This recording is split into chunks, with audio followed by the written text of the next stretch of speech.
Я обясни сега какво правиш. Сори.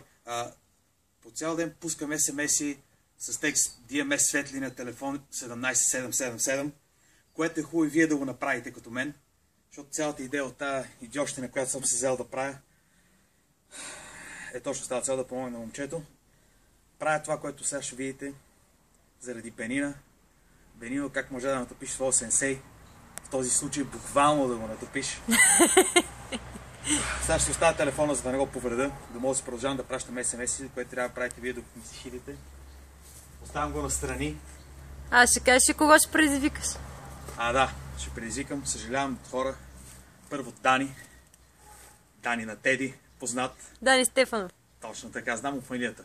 Дани, с който си игра тенис. Втория ще бъде Кения Даша.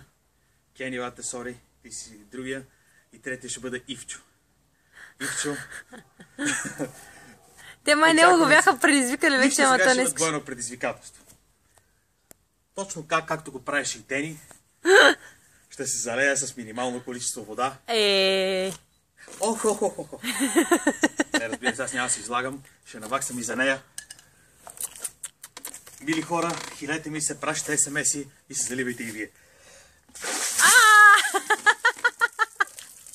Damn!